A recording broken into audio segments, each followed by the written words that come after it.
Sou o Denis e vamos dar continuidade ao programa piloto de monitoramento de recursos hídricos. E hoje vamos falar sobre hidrografia.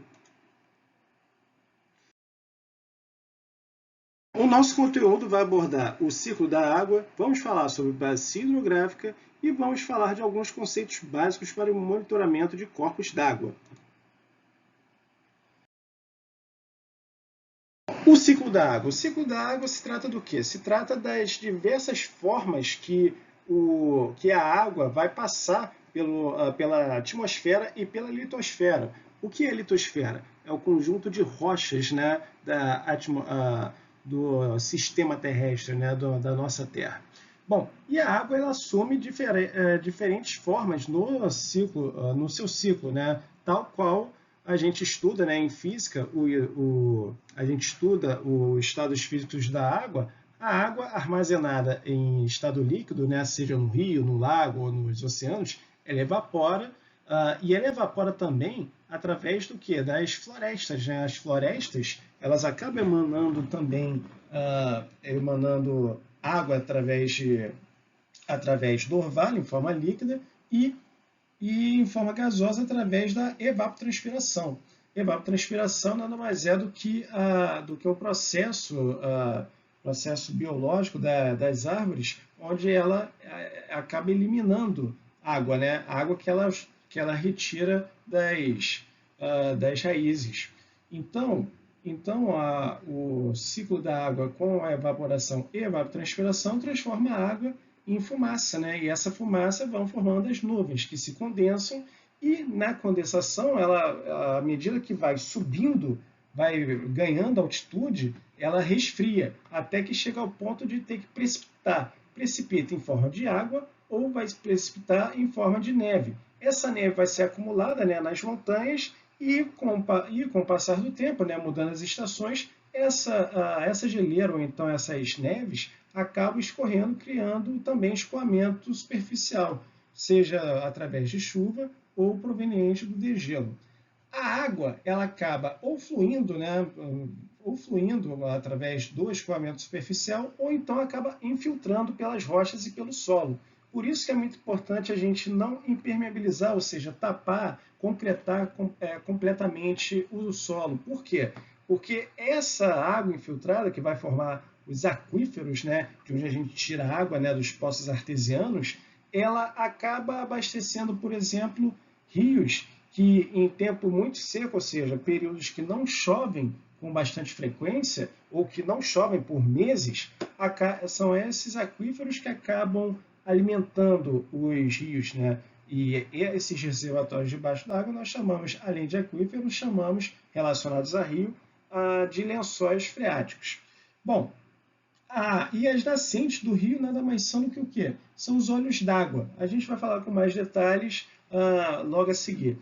E aí a água retorna, né, seja para outros corpos d'água e para o oceano, formando assim, então, novamente o ciclo. Bom, e a gente tem aqui a bacia hidrográfica. Né? A bacia hidrográfica é a unidade de análise, né, em hidrografia. Vamos fazer uma analogia para a gente poder entender melhor do que se trata bacia hidrográfica. Bom, a gente conhece, né, uma bacia de água. Ela é o quê? A gente coloca água, armazena água, alguns outros líquidos, enfim. A bacia ela tem essas bordas e essas bordas evitam que a água escape, né? Já na bacia hidrográfica, ela vai ter sim um vazadouro, né? O vazadouro vai ser o quê? Vai ser onde a água vai escorrer, seja no mar ou seja numa outra lagoa. Ou seja, a bacia hidrográfica é como se fosse uma bacia que tem, digamos assim, um pequeno furo. E aqui mostro para vocês o esquema completo, né, de uma bacia hidrográfica na paisagem. Aqui eu falei, né, no slide anterior do ciclo da água, eu falei de nascente. A nascente, o que é uma nascente? A nascente é onde nasce a água, né, onde a água aflora. Lembra que eu falei que a água fica armazenada no solo? Chega um determinado momento que o solo não consegue mais armazenar a água, ela não consegue mais reter, então acaba fluindo pelo solo, né, pela superfície, através de escoamento superficial e cavando, né, fazendo a erosão, como a gente viu na aula de geomorfologia, de relevo, ela acaba formando alguns canais. E esses canais com água nós chamamos de quê? De rio. Bom, e o rio vai formar o seu caminho até esse fim aqui que nós chamamos o quê? De foz. Lembrando aqui que as contenções, né, as bordas da bacia hidrográfica, nós chamamos de quê? De divisor de águas, né, ou interflúvio em alguns casos. E o que eu falei, né, da área onde infiltra água, que reserva água para rios, a gente chama de lençol freático. Outra coisa também que é importante para a gente entender numa bacia hidrográfica é por onde a água passa, né? O rio onde a extensão do rio, na verdade, né, entre uma margem e outra, nós chamamos de quê? De leito principal. Por quê? Porque em tempos de cheia, ou seja, quando tem água além da conta, a água pode transbordar além das margens, e aí a gente chama de leito secundário. E lembrando também que um rio ele acaba se abastecendo de outros pequenos rios. Esses pequenos rios nós chamamos de afluentes. E lembrando que dentro de uma bacia hidrográfica nós podemos ter outras bacias ou até mesmo microbacias.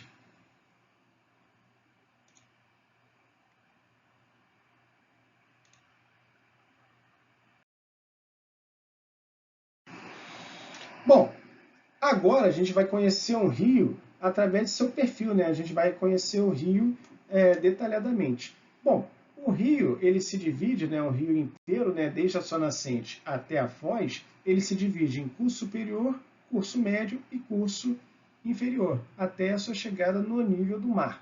Bom, o curso superior é onde o rio começa, né? Ele vem de grandes altitudes. Ele vai ter uma certa declividade, não tão alta assim, né? Porque ele ainda tá crescendo. E quando passa do curso superior, aí sim começa uma descida no primeiro momento um tanto abrupta e depois vai suavizando. Aqui é o curso médio. E aí eu lembro para vocês como é o leito do rio, né, no curso superior. No curso superior ele é assim mais estreito, né? A margem, uma margem à outra, está muito próxima. Já no curso médio já tem um alargamento. Por quê? Porque o rio já fez uma determinada erosão, né, e aí já alargou esse curso. E já no curso inferior, né, o leito do rio acaba sendo um tanto maior. Outra coisa interessante de nós vermos também na análise de rio é o quê? Quando a gente está num determinado ponto, vamos dizer que nós estamos aqui, nesse ponto do rio. Se a gente está olhando acima do rio, nós chamamos tudo que está acima de amontante. E se a gente olha abaixo do rio, até em direção à foz, nós chamamos a jusante. Ter essa nomenclatura é importante para quê? Quando vocês forem fazer a descrição das amostras de água que vocês forem coletar, para dizer, tem, por exemplo, um afluente montante desse ponto d'água, ou então tem um despejo de esgoto a jusante. É importante ter essas referências. E aqui eu mostro para vocês, né, os tipos de canais. Né? O canal mais retilíneo ele está mais relacionado a essa parte do rio, do curso superior até o curso médio. E o meândrico, né, e anastomosado, né, dessa forma, ou seja, todo entrelaçado não, mas desta forma aqui, como vocês estão vendo, vai ser mais do médio curso até o curso inferior. Por quê? Enquanto que no retilíneo e no início do curso médio você tem uma alta declividade, ou seja, por gravidade o rio vai tomar uma direção mais certa, já que no curso médio para o inferior até o nível do mar, não tem tanta declividade, né? Não tem tanta descida, vamos dizer dessa forma. Então o rio vai andar, né? Vai serpentear, fazer caminhos diferentes para que ele possa chegar até a foz.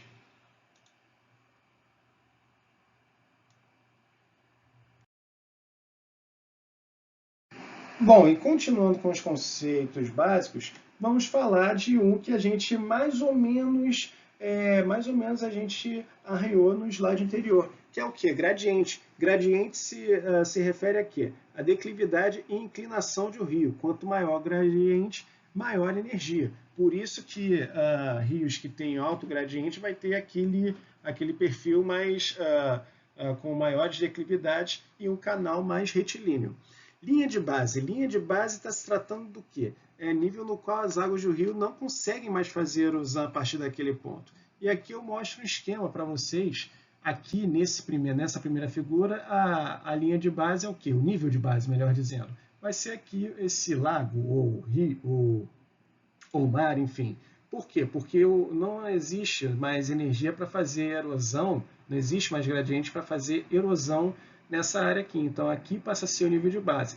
Já aqui, feita essa barragem, o nível de base vai ser onde? Vai ser aqui. Por quê? Porque nesse nível aqui não tem gradiente para poder fazer uma erosão. Então, o nível de base já vai ser aqui. As cachoeiras, por exemplo, elas são formadas por isso, né? Porque a água acumula num determinado lugar onde não tem mais energia e aí ela cai para poder formar mais à frente um novo nível de base e a partir da cachoeira retomar o seu processo erosivo rio. Vazão. Vazão é muito importante para monitoramento de rios, né? E para políticas públicas relacionadas à água. Vazão nada mais é do que o quê? É o volume de água por unidade de tempo. Normalmente é medido por metro por segundo. Bom, só para vocês terem ideia, um metro cúbico equivale a 1.000 litros, ou seja, uma caixa d'água. E por segundo, imagina, eu coloco aqui para vocês uma tabela para vocês terem uma ideia aqui das vazões. Se a gente vê aqui um valor maior aqui, por exemplo, 0,1 em setembro de 2015, a gente pensa 0,1 metro por segundo. Aqui, na verdade, está se tratando do quê? Convertendo para litro, 100 litros por segundo.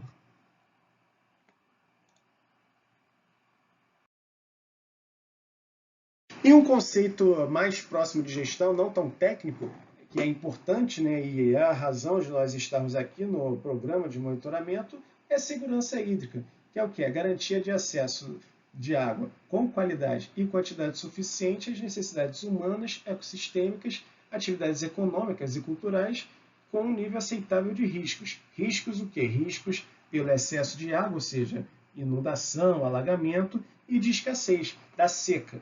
Então, é um conceito que é importante ser observado, né, na gestão de recursos hídricos.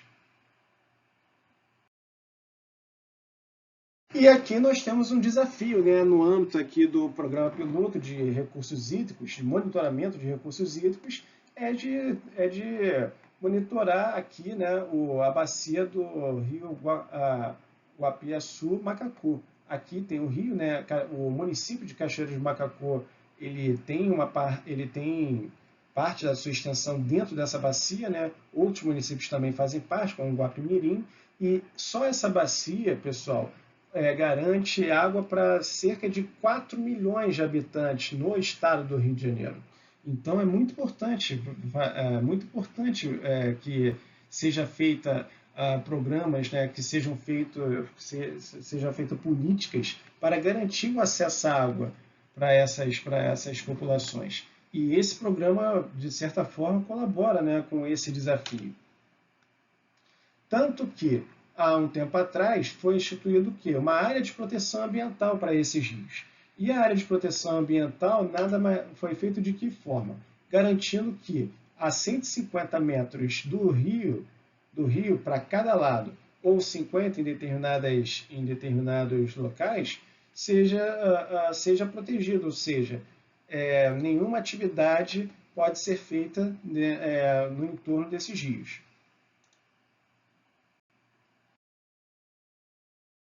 Bom, e por agora encerro aqui a minha participação. Muito obrigado pela atenção e tenham todos um bom dia.